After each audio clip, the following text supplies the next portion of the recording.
Déjale, Eduardo.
¿Me confirma si está?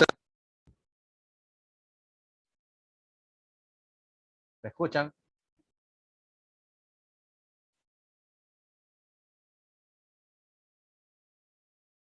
Ortiz, Beltrán, ¿me escuchan? Sí, profe, sí se lo escucha. Sí se lo escucha, profe. Sí. Gracias. A ver, bueno, vamos a ver el documento que por el motivo que tuve problemas ayer lo podemos ver. Y justamente que está aquí, pero que lo ya leí igualmente. Vamos a hacer el análisis del mismo, ¿no? Es importante conocer parámetros de las normativas que se aplican en cada país, en este caso en el Ecuador, para tomar en cuenta el momento de hacer un diseño de una instalación eléctrica. La normativa ecuatoriana es amplia, ¿no? Este solamente es la parte que habla de electricidad. Se enfoca netamente a la parte de instalaciones, ¿sí? De la parte de construcción de vivienda al área de instalación. Pueden buscarlo con ese nombre, igual el archivo está ahí, NEC-SB-IE, y le va a aparecer esta normativa.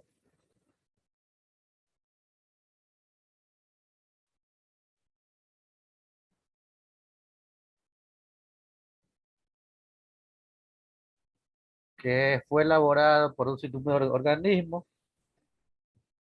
y como cabeza principal el Ministerio de Vivienda, que se nos conoce como MIDUB, que está con NEC, Norma Ecuatoriana de Construcción, Instalaciones Eléctricas. Pueden buscarlo por este código, NEC-SBIE.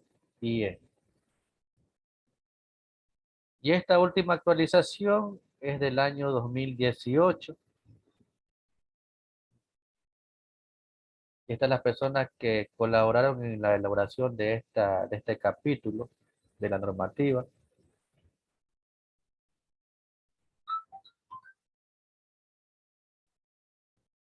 Bueno, aquí habla un poco de presentación, indica desde qué año se comienza a trabajar con estas normativas, porque antes no existía. En este caso dice que es desde el 2011 que se comenzó a la elaboración para luego su implementación en conjunto con un sinnúmero. Habla bien, pero es bonito entonces. Apague el micrófono. Sí, un culerío sopa. Y entonces, Va a tener que apagar el micrófono. A media hora. Si desean hablar, alzan la mano para poder encender y evitar lo que pasó en este momento. Bueno, entonces desde el 2011, algunos organismos, aquí están los nombres, están la Asociación de Municipalidades, el AME, el CENESID, bueno, que permitieron o concluyeron una normativa para luego implementarlo. Y entonces en 2011 se viene trabajando. Este documento toma ciertas partes de normas internacionales o mayores. Siempre una norma internacional va a ser superior a la norma local.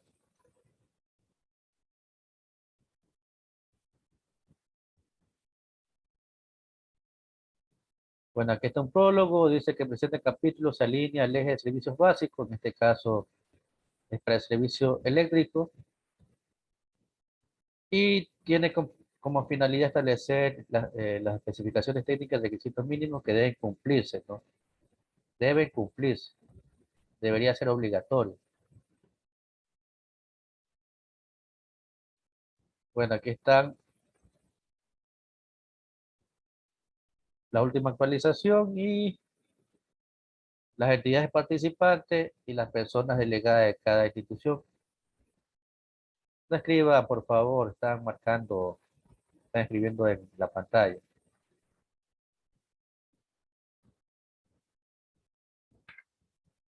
Entonces están diferentes empresas eléctricas del país, instituciones de educación superior, diferentes colegios de profesionales y el ministerio principal que es el MIDUBI.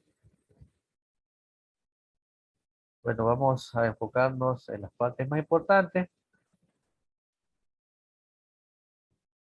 Y bueno, también actúa el MER como antecedente.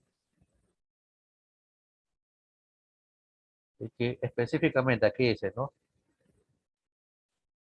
¿En qué es aplicable este tipo de normativo? Este capítulo, instalaciones eléctricas en interiores. Solamente es aplicable para instalaciones eléctricas interiores. Es decir, que va de la parte del medidor hacia adelante. El medidor, bueno, las protecciones y hasta llegar a las cargas.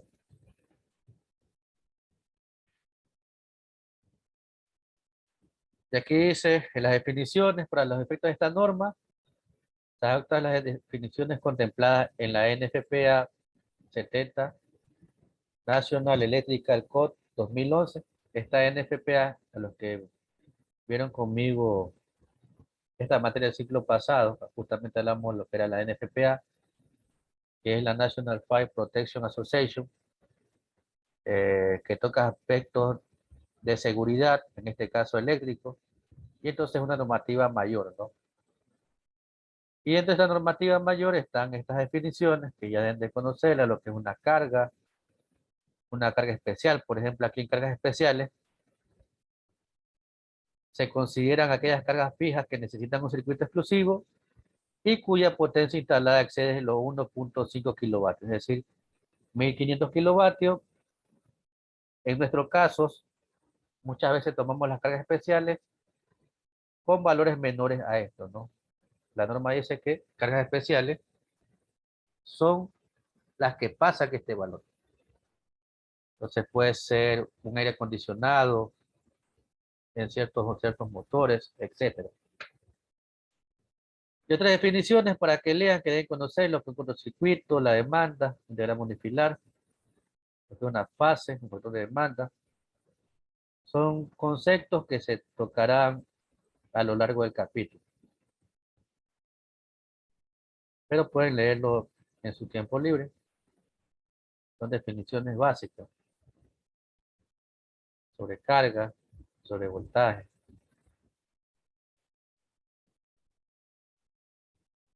Y aquí dice simbología, bueno, está en el anexo 1. Las unidades se emplearán las unidades del sistema internacional de acuerdo a la norma técnica ecuatoriana INEN-ISO.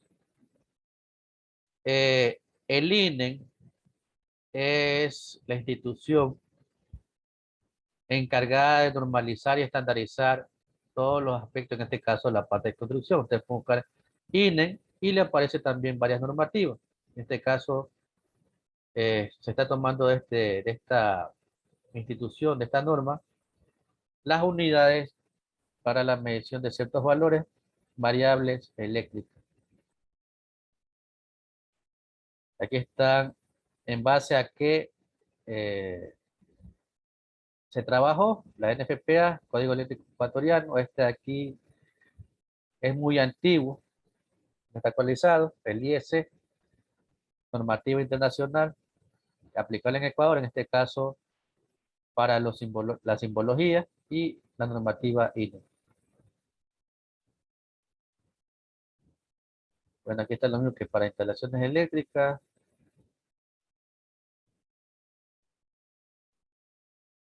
Ya. Vamos a ver un poco las definiciones internas que tienen este artículo. Dice, la instalación eléctrica debe garantizar la salvaguardia de las personas y los bienes contra los riesgos que puedan surgir por el uso de electricidad, así como el cumplimiento de estándares de calidad y continuidad del servicio, ¿no? Eso lo hay que cumplir y no es necesario que esté aquí porque es algo que todo técnico tecnólogo debe hacer. En la instalación, aparte de que debe garantizar el buen funcionamiento de las cargas que se conectan con los diferentes circuitos, sino también tiene que ser diseñadas para evitar accidentes e incidentes contra las personas y los equipos. Bueno, aquí el diseño eléctrico se basa en los planos arquitectónicos, ¿sí? El plano arquitectónico es la parte la parte base para luego hacer los diagramas eléctricos y los planos eléctricos.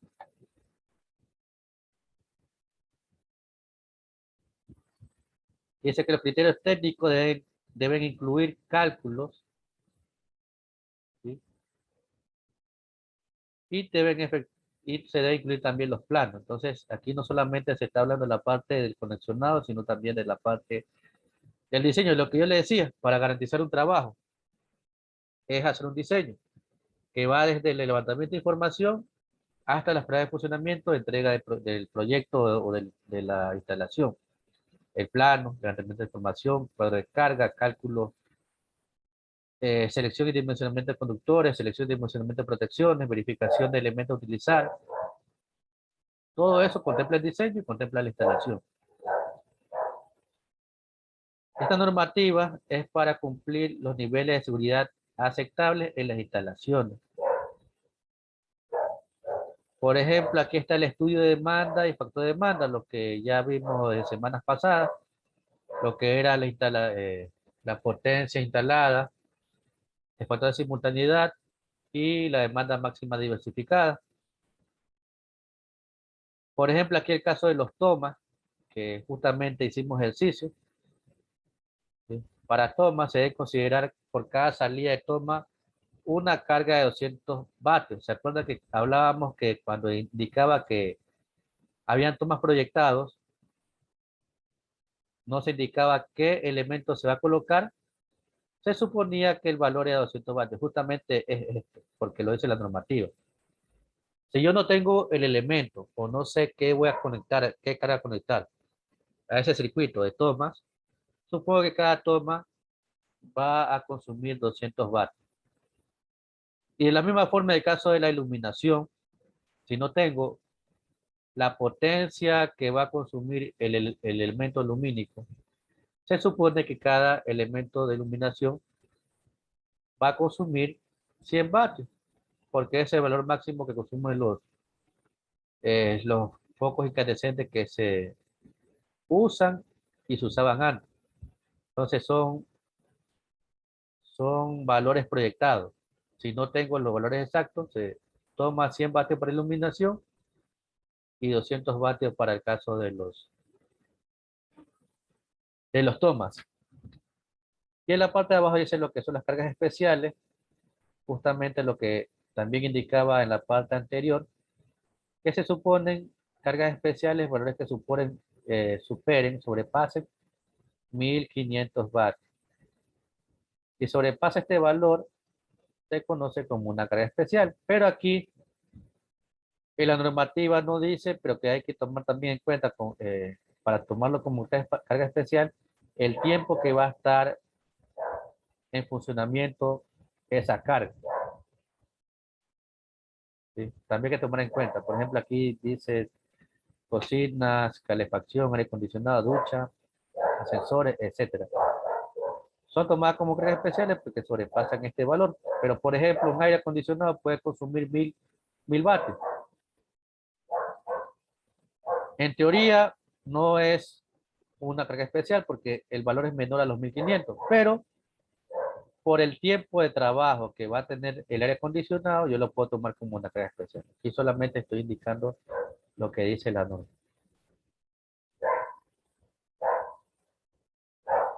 Clasificación de las viviendas según el área. Esto también lo vimos. Esta tabla está en otras diapositivas anteriores que yo les mostré, justamente en la parte de demanda máxima diversificada. Y bueno, estos valores nos servían para conocer el factor de simultaneidad y también para determinar la demanda máxima diversificada. Aquí se considera viviendas pequeñas, áreas hasta 80 metros cuadrados, viviendas medianas de 80 a 200 metros cuadrados, mediana grande de 201 a 300 metros cuadrados, vivienda grande de 301 a 400 metros cuadrados y especiales a 400, mayores a 400 metros cuadrados. Entonces, esto nos servía porque, en teoría, mientras mayor sea una vivienda, mayor elementos tendrán conectados y mayor carga y mayor consumo va a tener. Por ejemplo, aquí determina, esta es una normativa, pero también hay que tomar en cuenta la vivienda que tengamos, ¿no? Por ejemplo, aquí dice, para viviendas pequeñas, hasta 80 metros cuadrados, una casa sencilla, básica, debe tener mínimo un circuito de iluminación y un circuito de toma. Pero muchas veces, a pesar de que la vivienda es pequeña, puede tener muchos elementos, muchos tomas, varios circuitos. Entonces, en la práctica no se cumple. Solamente es los parámetros mínimos que debe cumplir. Menor a esto no es aceptable. ¿Sí? Es el mínimo, no es el máximo. ¿Ya? Y bueno, aquí dicen viviendas medianas. Por ejemplo, aquí están distribuidos dos circuitos, dos circuitos. Viviendas mediana grande, 3 y 3, grande, 4 y 4. Entonces va aumentando la cantidad del área que tenga la vivienda, pero como les dije antes, hay que tomar en cuenta no solamente el área en la práctica, sino también la necesidad y lo que va a instalar el cliente. Ahora dice factor de demanda. o también conocido como factor de simultaneidad. Y bueno, también esta tabla ya la vimos. Factor de simultaneidad o factor de demanda para hallar la demanda máxima diversificada. Para vivienda tipo pequeña mediana, 0.70. En el caso de iluminación, en el caso de toma, 0.50. Para vivienda mediana grande, iluminación 0.55 y toma 0.40. Y para viviendas especiales, 0.53 y 0.30. ¿Para qué nos lleva esto? Para determinar la demanda máxima diversificada y posteriormente hallar el amperaje que circula por cada uno de los acometidas de cada circuito.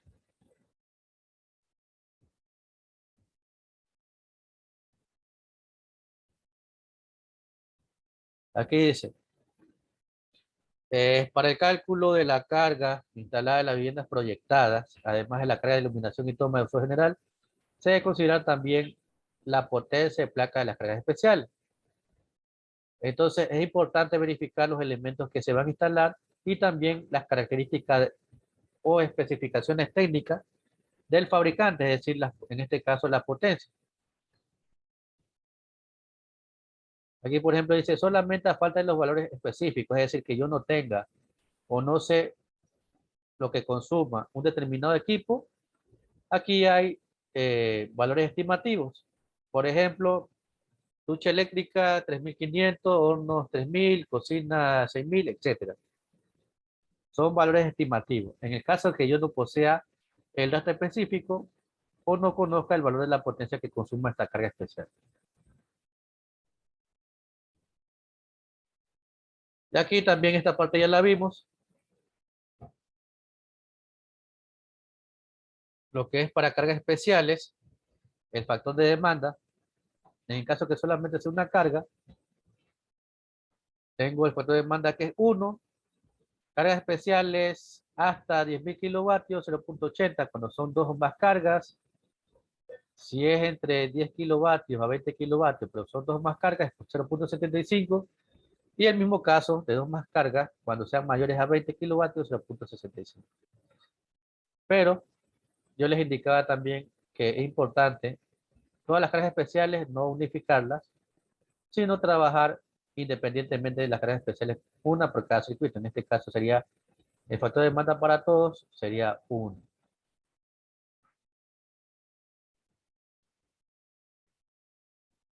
¿Alguna pregunta hasta ahí? Antes de continuar, pueden hacer la mano o algo que quieran comentar, lo pueden hacer. Bueno, no escriban la persona que está escribiendo en la pantalla, si no lo va a tener que sacar. Circuitos. Aquí, esto aquí es importante conocer. Dice, la vivienda debe poseer principalmente 3 circuitos.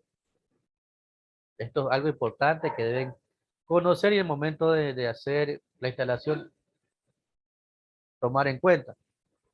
Tenemos que tener un circuito independiente de cada uno, iluminación, toma y cargas especiales. Nunca se debe unificar los circuitos porque va a provocar daños en los equipos y daños a los sistemas. Puede ser iluminación, cualquier equipo que esté conectado.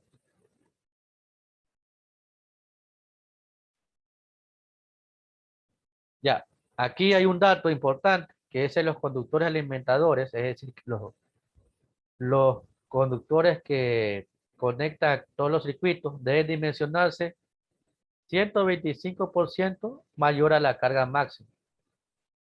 ¿Sí? Aparte del dato anterior que lo que hicimos el cálculo, por ejemplo, si yo tengo en un circuito, hice el cálculo, me sale que consume 30 amperios.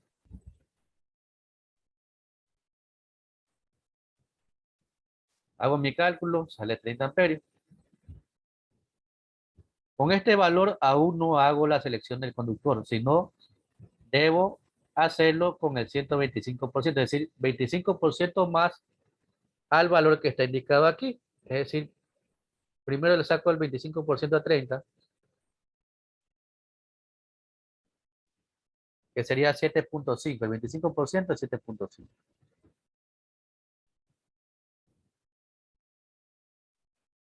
$7.5 amperios. Y este valor sumarle al dato que encontré, es 30 amperios. Entonces sería, mi cálculo sería 37.5.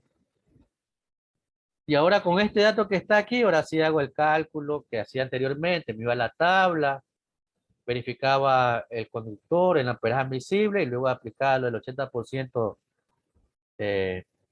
admisible de amperaje en cada conductor, ¿no? Entonces primero debo hacer esto para luego hacer los cálculos anteriores, ¿no?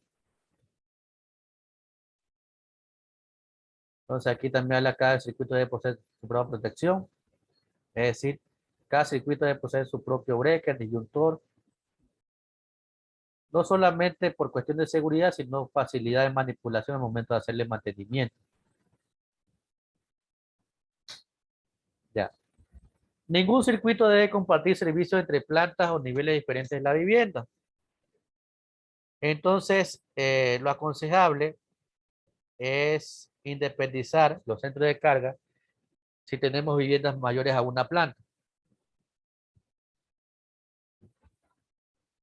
Cada piso debería tener su independencia de circuito.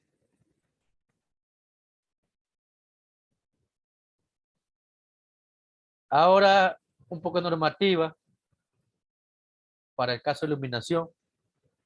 Dice, para este caso el circuito deben ser diseñados para alimentar una carga máxima de 15 amperios y no exceder los 15 puntos de iluminación, ¿no? Como debemos saber, la parte de iluminación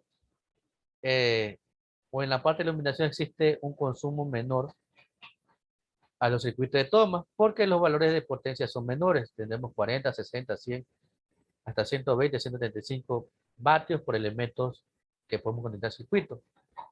Entonces, si yo hago el cálculo, mi valor no debe superar por normativa los 15 amperios para evitar problemas, ¿no?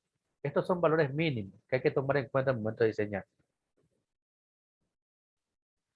Y ahora en el caso de toma, bueno, habla de los conductores que debe colocar.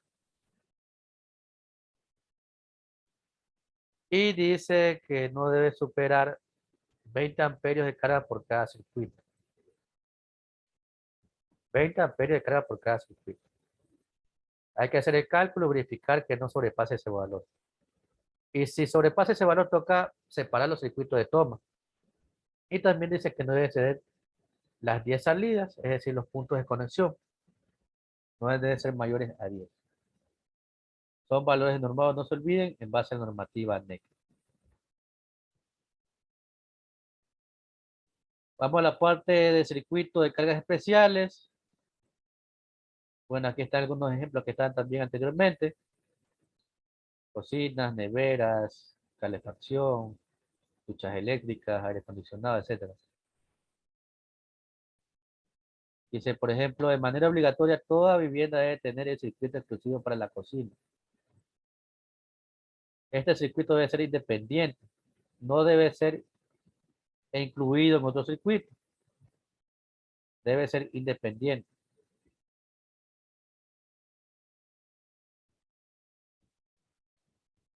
Y también aquí dice que para el caso de los baños que contengan ducha, debe instalarse o debe tener un circuito independiente para lo que es el calentamiento de agua, ducha eléctrica, calentador eléctrico o calefón eléctrico. Es decir, todos los circuitos de cargas especiales deben independizarse. Y bueno, aquí dice que para el dimensionamiento local libre hay que tomar en cuenta la capacidad o el amperaje admisible, que eso ya lo sabemos, ¿no? Y aquí también dice lo mismo, que debe soportar 125%, es decir, 25% al valor que yo encuentro en mi cálculo.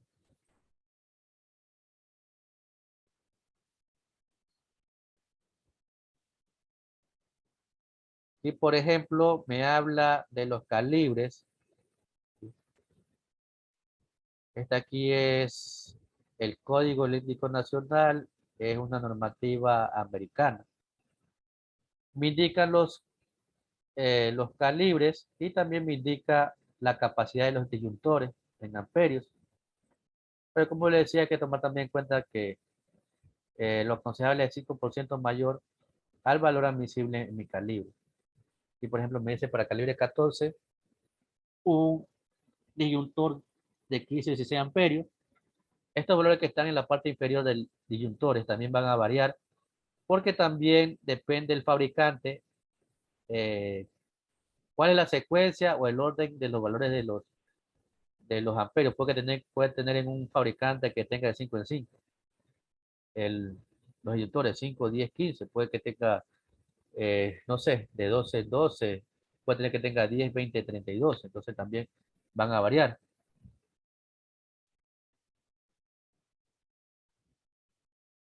Si se nos acaba el tiempo, ingresamos de nuevo, que nos quedan 2 minutos.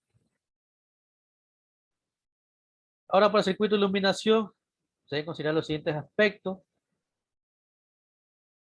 El calibre del conductor del neutro debe ser igual al conductor de la fase. Esta parte aquí creo que está sobreentendido. En los calibres que conforman un circuito siempre deben ser el mismo calibre o sección. Uno no puede ser mayor que otro. Siempre debe ser de la misma sección. Antes que se acabe el tiempo, me olvidaron la lista, coloquen presente su nombre y salgan, ingresen en 5 minutos para poderles colocar la lista, ¿no? Ingresen en 5 minutos, 6:45, para poderles colocar la lista.